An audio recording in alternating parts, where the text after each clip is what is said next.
नमस्कार साथियों, आप सब लोग कैसे हैं? आशा करती हूँ कि आप सब लोग बहुत अच्छे होंगे। जी हाँ दोस्तों, इस समय देख रहे हैं आप लोग कि हम लोग संविधान पढ़ रहे हैं धुआंधार तरीके से।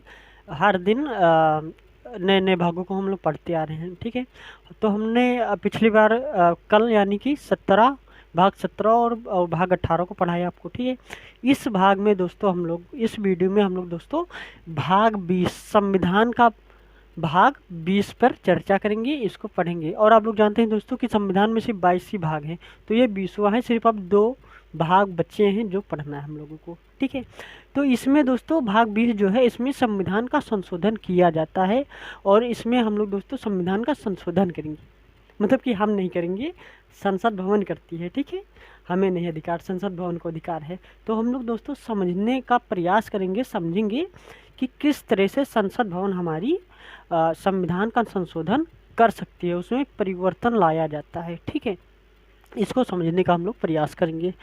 तो देखिए दोस्तों, संविधान पार्ट 20। ठीक है, संविधान संशोधन, अमेंडमेंट ऑफ कॉन्स्टिट्यूशन। जी हाँ दोस्तों, देखिए इसमें सिर्फ एक ही आर्टिकल है। ये पूरे संविधान का दोस्तों भाग 20 ऐसा भाग है जिसमें सिर्फ एक ही आर्टिकल है, यानी कि सिर्फ एक अनुच्छेद है इसमें, बस 368। और इसमें कोई अनुच्छेद नहीं है, सिर्फ एक अनुच्छेद है। ठीक है, आप लोग इसको याद रखना। तो 368 दोस्तों बहुत ज़्यादा इम्पोर्टेंट है। ये कई बार क्वेश्चनों में पूछा जाता है ऑप्शनल में कि हाँ कौन सा अनुच्छेद हमें संविधान संशोधन करने की शक्ति प्रदान करता है। ठीक है दोस्तों, तो आप लोग को इसे कभी मत भूलिए। वो है दोस्तों हमारा यही 368। ओके, 368 दोस्तों हमें संविधान का संशोधन की शक्ति प्रदान करता है। ठीक है, आइए दोस्तों हम लोग देखते हैं इसमें क्या है। देखिए, संविधान का संशोधन करने की संसद को शक्ति एवं संशोधन की प्रक्रिया। दोस्तों इसमें जो है संसद को शक्ति के बारे में बताया गया है, और इसकी क्या प्रोसेस होंगे, क्या प्रक्रिया है, उसके बारे में बताया गया है कि वह कौन सी प्रक्रिया है जिसके द्वारा संसद भवन हमारे संविधान में संशोधन करती है, कुछ बदलाव करती है। ठीक है, इसके बारे में तो देखिए दोस्तों, ये सिर्फ नंबर दो नंबरों में बटा हुआ है, नंबर 1 नंबर 2। देखिए नंबर 1 में दोस्तों क्या बताया गया है कि संविधान के किसी भी भाग में परिवर्तन करने की जो शक्ति है वह संसद को है, वह संसद में है।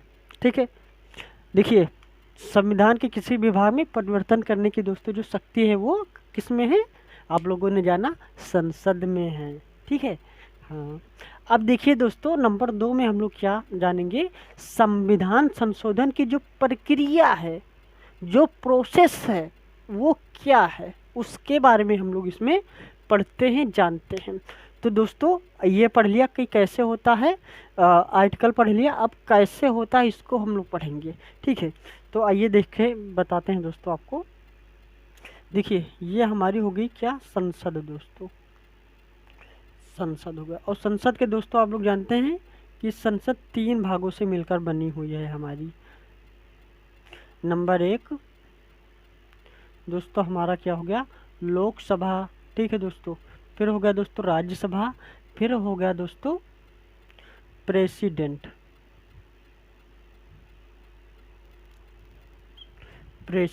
ठीक है, ये संसद हमारे दोस्तों 3 भागों में मिलकर बनी होती है, 3 भागों से मिलकर बनी होती है, लोकसभा, राज्यसभा और प्रेसिडेंट ऑफ इंडिया यानी कि राष्ट्रपति जी। ठीक है, तीसरे चरण इसके स्तंभ इनके राष्ट्रपति जी हमारे होते हैं। तो दोस्तों जैसे कि संविधान में संशोधन करना है तो क्या होता है दोस्तों, जो भी कुछ संशोधन करना, जो बदलाव करना है, वह सबसे पहले दोस्तों एक ड्राफ्ट बनेगा, एक ड्राफ्ट दोस्तों तैयार होता है। वह ड्राफ्ट सबसे पहले दोस्तों कहाँ, लोकसभा में पेश होगा।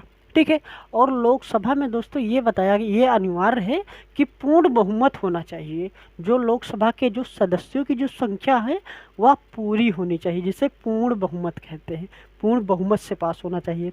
और यदि पूर्ण बहुमत ना भी है दोस्तों तो 2/3 सदस्य यानी कि 2/3 सदस्य की वोटिंग होना जरूरी है इसमें, तभी इसको तभी पास होगा। ठीक है, फिर ये हो गया दोस्तों, लोकसभा में गया, फिर दोस्तों राज्यसभा में गया।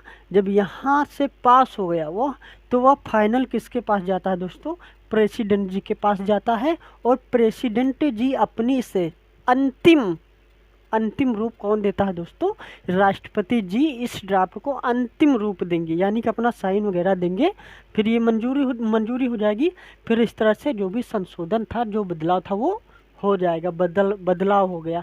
और फिर वह दोस्तों एक कानून बन जाएगा, और फिर वह संविधान में सम्मिलित कर लिया जाएगा, या हटाना है तो हटा दिया जाएगा। ठीक है, हाँ। तो अब आप लोग जाने कि कैसे होता है। अब दोस्तों इसमें हो गया, ये तो नॉर्मल सी बातें हैं कि 2/3 भाग हैं, और सिर्फ लोकसभा और राज्यसभा और प्रेसिडेंट संसद ही मिलकर कर देगी। ये सिर्फ इसकी ये एक बातें हैं। दूसरी बात है दोस्तों यह है कि यदि संविधान का कोई ऐसा टॉपिक चेंज करना है या बदलाव करना है जो संविधान के खिलाफ थोड़ा सा जा रहा है, ठीक है, तो उसमें दोस्तों बदलाव करने के लिए सिर्फ लोकसभा ही आवश्यक नहीं होगी। उसमें दोस्तों जो राज्यों के विधानमंडल हैं, आप लोग जानते हैं कि हर एक प्रत्येक राज्यों में दोस्तों राज्य विधानमंडल है। ठीक है, तो अपने देश के जो 29 विधानमंडल हैं, उनकी भी आधे विधानमंडलों का समर्थन होना जरूरी है, तब जाकर हम लोग उसमें बदलाव करते हैं। यदि मान लीजिए कि मूल अधिकार में बदलाव करना है, संशोधन करना है, कुछ बढ़ाना है या कुछ घटाना है, तो क्या होगा दोस्तों? सिर्फ राज्यसभा से ही काम नहीं चलेगा, सिर्फ लोकसभा से ही काम नहीं चलेगा। संसद तो दोस्तों उसको अंतिम रूप देगी ही, मगर जो राज्य के विधानमंडल हैं उनका भी समर्थन होना अति आवश्यक है। ठीक है दोस्तों, हाँ। तो हम लोगों ने ये सब पढ़ा कि कैसे होता है। अब दोस्तों संविधान में हमारी सुप्रीम कोर्ट ने कुछ ऐसी बातें कही जो आप लोगों को जानना बहुत आवश्यक है। दोस्तों नंबर 1 कि क्या संविधान में सब कुछ बदला जा सकता है? क्या अब आपके मन में ये क्वेश्चन आया होगा कि क्या संविधान में सब कुछ बदला जा सकता है? तो इसका आंसर है दोस्तों नहीं। जो दोस्तों आप लोग जानते हैं कि जो संविधान है इसका संरक्षक किसे कहा जाता है? तो सुप्रीम कोर्ट को कहा जाता है। सुप्रीम कोर्ट ने दोस्तों, चलिए मैं आपको डिटेल्स में बता देता हूँ कि कब कहा था, कैसे कहा था, कि मतलब कि हम लोग संविधान के बेसिक स्ट्रक्चर में संसद को यह अधिकार नहीं है कि वह संशोधन करे। तो दोस्तों बेसिक स्ट्रक्चर क्या है, हम लोग इसे समझेंगे। कब कहा था, ये कब जजमेंट आया था, हम लोग उसको समझेंगे। तो देखिए दोस्तों, हम लोग थोड़ा सा पीछे चले जाएं प्रस्तावना में। ठीक है, प्रस्तावना आप लोगों ने पढ़ाई है, मैंने आपको पढ़ाया है। तो देखिए दोस्तों, प्रस्तावना में क्या था दोस्तों? नंबर 1 बीरूबाड़ी केस, बीरूबाड़ी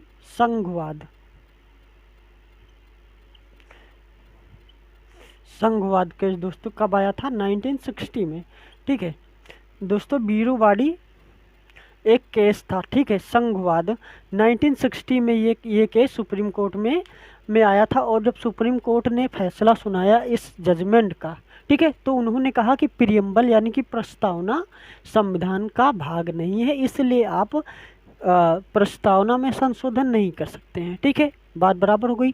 अब दूसरा देखिए दोस्तों, नंबर 2 दोस्तों केरलवाद दोस्तों क्या है इसमें? केरलवाद यार, हाँ यार, एक केरलवाद है। ठीक है, केरलवाद है 1973। ठीक है, कि आप सिर्फ इतना जानिए, 1973 में दोस्तों जो प्रस्तावना था उसको सर्वोच्च न्यायालय ने संविधान का भाग मान लिया था कि हाँ यह संविधान का भाग है। ठीक है, और जब यह दोस्तों संविधान का भाग है प्रस्तावना, तो आप इसमें संशोधन कर सकते हैं। ठीक है, बट उसने एक कंडीशन दिया था संसद को उस समय कि देखिए आप संविधान में संशोधन तो कर सकते हैं, मगर संविधान के बेसिक स्ट्रक्चर में यानी कि मूलभूत ढांचे में आपको यह अधिकार नहीं है कि आप मूलभूत ढांचे में संविधान के संशोधन करें। क्यों? क्योंकि यदि आप उसके मूल ढांचे में संशोधन कर देंगे तो यह रीराइट कॉन्स्टिट्यूशन कहलाएगा, यानी कि आपके द्वारा लिखा हुआ कहलाएगा। फिर जो हमारे महापुरुष वगैरह आप लोग जानते हैं, डॉक्टर भीमराव अम्बेडकर, राजेंद्र प्रसाद जी और बहुत सारे लोगों ने जो लिखने में योगदान दिया, उनका फिर क्या महत्व रह जाएगा हैं, जब हम लोग फिर से लिख देंगे तो इसीलिए कहा गया कि देखिए आप बेसिक स्ट्रक्चर में बदलाव नहीं कर सकते, संशोधन नहीं कर सकते हैं। तो संसद ने हमारी कहा कि भैया इसमें कहाँ, संविधान में कहाँ लिखा हुआ है कि ये बेसिक स्ट्रक्चर है, ये भाग बेसिक स्ट्रक्चर है, ये शब्द बेसिक स्ट्रक्चर के अंतर्गत आते हैं, हम इसमें नहीं कर सकते हैं संशोधन। तो सुप्रीम कोर्ट ने कहा दोस्तों कि देखिए हम आपको समय समय पर बताते रहेंगे, अभी आपको नहीं बताएंगे, हम आपको समय समय पर बताते रहेंगे कि यह संविधान का बेसिक स्ट्रक्चर है, आप इसमें नहीं संशोधन कर सकते। ठीक है, तो वही दोस्तों हम आपको बताते हैं कि जो बेसिक स्ट्रक्चर है उनके हम कुछ बातों को आपको बताएंगे जो आपको एकदम क्लियर हो जाए कि अरे हाँ यार ये तो सच में संविधान का बेसिक स्ट्रक्चर है। आइए दोस्तों हम लोग देखते हैं कि संविधान का बेसिक स्ट्रक्चर क्या है, जिसमें हम लोग बदलाव नहीं कर सकते, संशोधन करने का अधिकार किसी को भी नहीं है देश में, संसद हो, राज्य विधानमंडल हो, राष्ट्रपति जी हो, किसी को भी नहीं है। देखिए दोस्तों बेसिक स्ट्रक्चर, बेसिक ये है दोस्तों बेसिक स्ट्रक्चर किसका, संविधान का। देखिए कुछ बातें हैं जो इसमें आते हैं, जैसे कि दोस्तों एकता व अखंडता,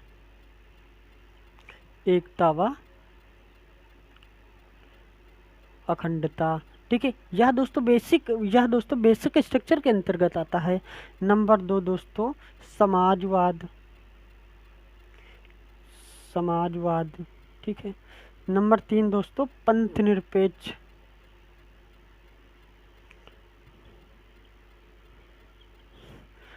नंबर 4 दोस्तों गणराज्य, नंबर 5 दोस्तों क्या हो गया, गणराज्य हो गया। अब ये हो गया दोस्तों लोकतंत्र। ठीक है, नंबर 6 दोस्तों क्या हो जाएगा, व्यक्ति की गरिमा, ठीक है दोस्तों। और ये सारी बातें दोस्तों यदि आपने संविधान का जो प्रस्तावना है, जो प्रस्तावना वाला भाग है, यदि आप उसे पढ़ेंगे तो ये सारी बातें उसमें लिखी हुई हैं कि एकता व अखंडता, समाजवाद, पंथ निरपेक्ष, गणराज्य, लोकतंत्र, व्यक्ति की गरिमा। दोस्तों ये जो सारे शब्द हैं ये बेसिक स्ट्रक्चर, यही है बेसिक स्ट्रक्चर। और भी बहुत सारे बातें हैं जो बेसिक स्ट्रक्चर के अंतर्गत आती हैं, जिसमें संशोधन नहीं, संभव ही नहीं है। अब देखिए दोस्तों कैसे एकता व अखंडता, देखिए राज्य जो देश की एकता व अखंडता, यदि आप इसमें संशोधन कर दें तो फिर संविधान में रहेगा क्या, कुछ नहीं रहेगा।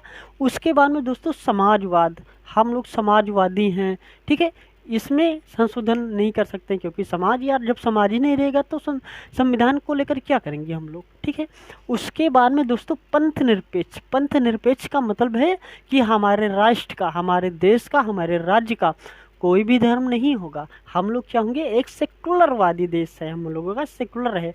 तो यदि मान लीजिए कि पंथ निरपेक्ष हटा देंगे तो फिर कैसे देश चलेगा है? फिर कोई ना कोई देश को घोषित करना पड़ेगा कि ये मुस्लिम देश है या हिंदू देश है, सिख देश है, ईसाई देश है, क्या है फलाना धमाका।